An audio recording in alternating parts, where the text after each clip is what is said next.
ವೇದಿಕೆಯಲ್ಲಿ ಎಲ್ಲ ಗಣ್ಯರೇ, ಅಧಿಕಾರಿ ಮಿತ್ರರೇ ಮತ್ತು ಎಲ್ಲ ರೈತ ಸಂಘದ ಸದಸ್ಯರೇ, ಮಾನ್ಯ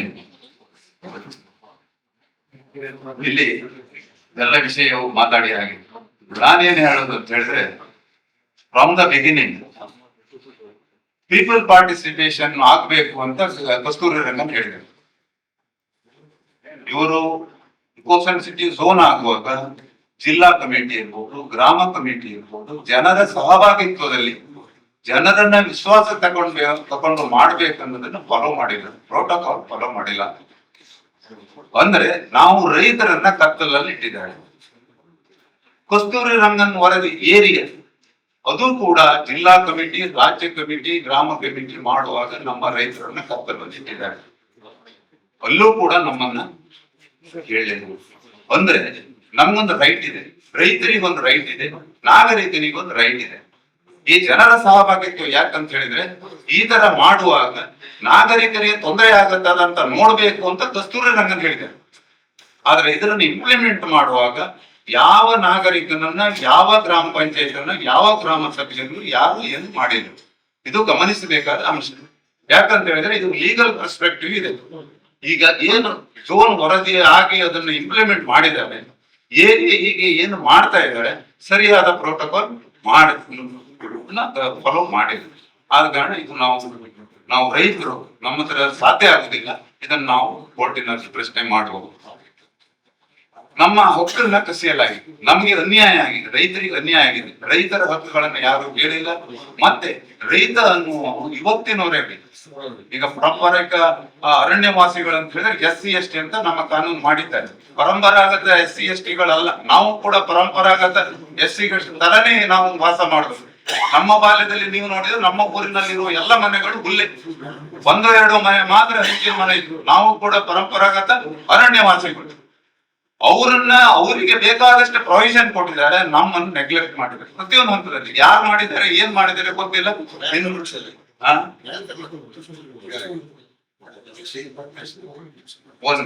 ಎರಡನೇದಾಗಿ ಇವತ್ತು ಏನ್ ಕಸ್ತೂರಿ ರಂಗನ್ ವರದಿ ಆಗಿದೆ, ಇದು IAS ಎಕ್ಸಾಮ್ ಪ್ಯಾನಲ್ ಗಳಲ್ಲಿ ಡಿಸ್ಕಷನ್ ಆಗ್ತಾ ಇದೆ.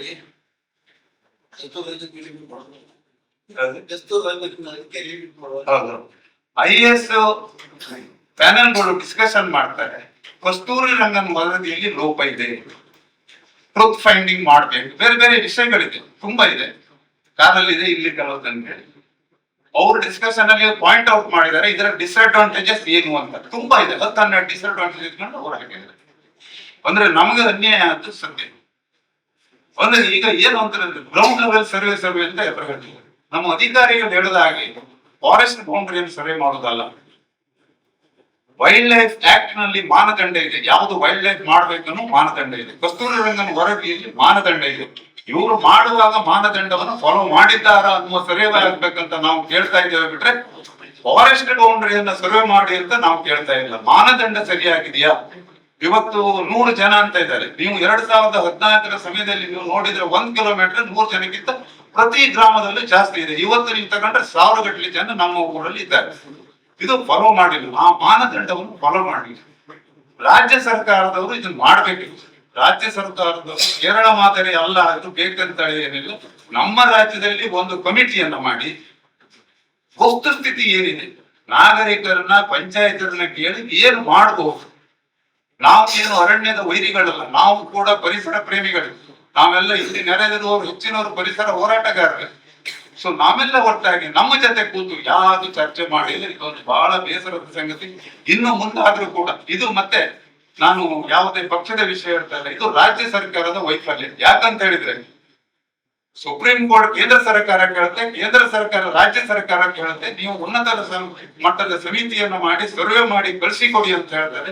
ಇವರು ಗಡಿಬಿಡಿಯಲ್ಲಿ ಗ್ರಾಮ ಪಂಚಾಯತ್ ಅಲ್ಲಿ ಓಡಾಡಿ ಒಂದು ದಿನಕ್ಕೆ 4-5 ಗ್ರಾಮ ಪಂಚಾಯತಿಗೆ 10 ಗ್ರಾಮ ಪಂಚಾಯತಿಗೆ ಹೋಗಿ ಏನ್ ಸರ್ವೆ ಮಾಡ್ತಾರೆ, ಏನ್ ಪರಿಶೀಲನೆ ಮಾಡ್ತಾರೆ, ಯಾರನ್ನು ಮಾತಾಡ್ತಿದ್ದಾರೆ, ಇವರು ಭಾಷಣ ಬಿದ್ದರು ಹೋದ್ರು. ಯಾವ ರೈತನನ್ನು ಕೇಳಿದ್ದಾರೆ, ಯಾರಿಗೆ ಪುಸ್ತಕ ಕೊಟ್ಟಿದ್ದಾರೆ, ನೋಟಿಸ್ ಕೊಟ್ಟಿದ್ದಾರೆ, ಏನ್ ಮಾಡಿದ್ದಾರೆ, ಏನು ಮಾಡಲಿಲ್ಲ. ಈ ರೀತಿ ನಮ್ಮನ್ನ ಪ್ರತಿ ಹಂತದಲ್ಲೂ ನಮಗ್ ವಂಚನೆ ಆಗಿದೆ. ಈಗಲಾದ್ರೂ ಸರಿ, ಇಷ್ಟು ಹೊತ್ತಾಯ್ತು, ಮನೆಯ ಹಂತಕ್ಕೆ ಬಂದಿದೆ. ಇನ್ನಾದ್ರೂ ರಾಜ್ಯ ಸರ್ಕಾರ ಎಚ್ಚೆತ್ತುಕೊಂಡು ನಮ್ಮ ರಾಜ್ಯದಲ್ಲಿ ಒಂದು ಉನ್ನತ ಮಟ್ಟದ ಸಮಿತಿ ಮಾಡಿ. ಯಾಕಂತ ಹೇಳಿದ್ರೆ ಇವತ್ತು ಫಾರೆಸ್ಟ್ ರೆಕಾರ್ಡ್ ಏನಿದೆ ಯಾವುದು ಕ್ಲೀನ್ ಆಗಿಲ್ಲ, ಕ್ಲಿಯರ್ ಆಗಿಲ್ಲ. ಅದನ್ನ ಕ್ಲೀನ್ ಮಾಡ್ಬೇಕಾಗಿತ್ತು. ಗಡಿಬಿಡಿಯಲ್ಲಿ ಎಲ್ಲ ರೆಕಾರ್ಡ್ ಕೊಡುದು. 1994 ಒಂದು ಒಂದು ಇದಿದೆ, ಯಾವುದು ಅರಣ್ಯದವರು ಅಫಿಡವಿಟ್ ಕೇಂದ್ರ ಸರ್ಕಾರ ಕೊಟ್ಟು ಜಿ ಕೊಡುಗೆ ಅವರು ಕೊಟ್ಟಿದ್ದಾರೆ. ಅದನ್ನ ನೋಡಿದ್ರೆ ಗೊತ್ತಾಗ್ತದೆ ಎಲ್ಲ ಗಡಿಬಿಡಿ, ಯಾವುದಕ್ಕೂ ಅರ್ಥ ಇಲ್ಲ. ಮತ್ತೆ ಅರಣ್ಯ ಅಂತ ಹೇಳ್ತಾರೆ. ವೇಸ್ಟ್ ಲ್ಯಾಂಡ್ ನಮ್ಮಲ್ಲಿ 2 ಲಕ್ಷ ಹೆಕ್ಟೇರ್ ಎಷ್ಟು ಇದೆ ನಮ್ಮಲ್ಲಿ, ನಮ್ಮ ರಾಜ್ಯದಲ್ಲಿ. ನಾವು ಅದನ್ನ ಅರಣ್ಯಗಳು ಮಾಡುವುದು ನಮ್ಮಲ್ಲಿ ಹಿಡ್ಕೊಂಡು ಸಿಗ್ತಾ ಇದ್ದಾರೆ.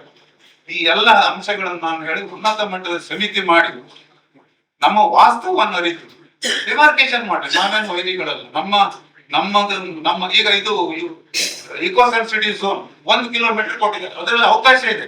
ಸುಪ್ರೀಂ ಕೋರ್ಟ್ನವರು ಪದೇ ಹೇಳ್ತಾ ಇದ್ದಾರೆ, ನೀವೇನು ನಿಮ್ಮ ನಿಲುವು ಹೇಳಿ, ನೀವು ಬಂದು ಹೇಳಿ ಅಂತ ನೋಟಿಸ್ ಕೊಡ್ತಾನೆ ಇದ್ದಾರೆ. ನಮ್ಮವ್ರು ಯಾರು ಹೋಗಿ ಅಲ್ಲಿ ಏನ್ ಮಾತಾಡ್ಲಿಕ್ಕೆ ರೆಡಿ ಇಲ್ಲ, ಸರ್ವೆ ಮಾಡ್ಲಿಕ್ಕೆ ರೆಡಿ ಇಲ್ಲ. ನೀವು ಬೇಡ ಅಂತ ಹೇಳಿದ್ರೆ ಆಗುದಿಲ್ಲ. ನಾವೇನಾದ್ರೂ ಸ್ಟಡಿ ಮಾಡಿ ಸುಪ್ರೀಂ ಕೋರ್ಟ್ ಅನ್ನು, ಕೇಂದ್ರ ಸರ್ಕಾರವನ್ನು ಅಪ್ರೋಚ್ ಮಾಡ್ತಾರೆ, ಖಂಡಿತವಾಗಿ ಅವ್ರು ನ್ಯಾಯ ಕೊಡ್ತಾರೆ. ಯಾಕಂದ್ರೆ ಕೇರಳದವರಿಗೆ ಕೊಟ್ಟಿದ್ದಾರೆ. ನಮ್ಮಲ್ಲಿ ಈಗ ಇವ್ರು ಹೇಳಿದಾಗೆ ಝೋನ್ ಬನ್ನೇರಘಟ್ಟ ನ್ಯಾಷನಲ್ ಪಾರ್ಕ್ ಕೊಟ್ಟಿದ್ದಾರೆ. ಏನೇ ಅಂತ ಯಾವ ರೀತಿ ರಿಲ್ಯಾಕ್ಸೇಷನ್ ಕೊಡ್ತಾರೆ, ಯಾವ ಮಾನದಂಡ ಇದೆ ಅದು ನಮ್ಗೆ ಗೊತ್ತಿದೆ. ಸೊ ಟೋಟಲಿ ಮಾನದಂಡಗಳು ಏನು ಕ್ಲಿಯರ್ ಆಗ್ಬೇಕು, ಮಾನದಂಡಕ್ಕೆ ಅನುಗುಣವಾಗಿ ಸರ್ವೆ ಮಾಡಿದ್ದಲ್ಲ ಕ್ಲಿಯರ್ ಆಗ್ಬೇಕು. ರಾಜ್ಯ ಸರ್ಕಾರ ಇನ್ನು ಮುಂದೆ ಜನರ ಸಹಭಾಗಿತ್ವದಲ್ಲಿ ಒಂದು ಸರ್ವೆ ಮಾಡಿ ನಮ್ದು ನ್ಯಾಯ ಒದಗಿಸಿಕೊಡು ಸೂಕ್ತ. ಇನ್ನು ಏನು ಈಗ ಯಾವ್ದು ಕೊನೆ ಆಗಿಲ್ಲ. ಈ ಒಂದು ಇಕೋ ಸೆನ್ಸಿಟಿವ್ ಝೋನ್ ಕೂಡ ಅದಕ್ಕೆ ಅಪೀಲ್ ಹೋಗಲು ಅವಕಾಶ ಇದೆ. ಅಪೀಲ್ ಹೋಗಿ ಕೂಡ ನಾವು ನಮ್ಮ ರಾಜ್ಯ ಸರ್ಕಾರ ಅದಕ್ಕೆ ನಮ್ಗೆ ಒಂದು ನ್ಯಾಯ ಒದಗಿಸಿಕೊಡ್ಬಹುದು. ಮತ್ತೆ ನಾವು ಸರ್ವೆ ಮಾಡ್ಲಿಕ್ಕೆ ಆಗುದಿಲ್ಲ. ನಮ್ಮ ಪ್ರತಾಪಣ್ಣಿಗೂ ಮಾತಾಡ್ತೇನೆ, ನಾವು ಸರ್ವೆ ಮಾಡ್ಲಿಕ್ಕೆ ಆಗುದಿಲ್ಲ, ಸರ್ಕಾರವೇ ಸರ್ವೆ ಮಾಡ್ಬೇಕು. ಸರ್ವೆ ಅಂದ್ರೆ ಭೌತಿಕ, ಅಂದ್ರೆ ಗಡಿ ಗುರುತು ಸರ್ವೆ ನಂಬರ್. ಮನುಷ್ಯರು ಎಷ್ಟಿದ್ದಾರೆ, ಅವ್ರು ಯಾವ ಸರ್ವೆ ನಂಬರ್ ಇದೆ, ಎಷ್ಟು ವರ್ಷದಿಂದ ಇದ್ದಾರೆ, ಅವ್ರಿಗೆ ಏನ್ ಸಮಸ್ಯೆ ಆಗುತ್ತೆ ಎಲ್ಲವನ್ನ ಪರಿಗಣಿಸಿ ಮತ್ತೆ ಪುನಃ ಮಾನದಂಡವನ್ನು ಫಿಕ್ಸ್ ಮಾಡಿದ್ರು ಒಟ್ಟಿಲ್ಲ ಮಾಡಿ ಹೊಸತಾಗಿ ನಮ್ಗೆ ನ್ಯಾಯ ಕೊಡೋದು ಸೂಕ್ತ ಅಂತ ಹೇಳ್ತಾರೆ.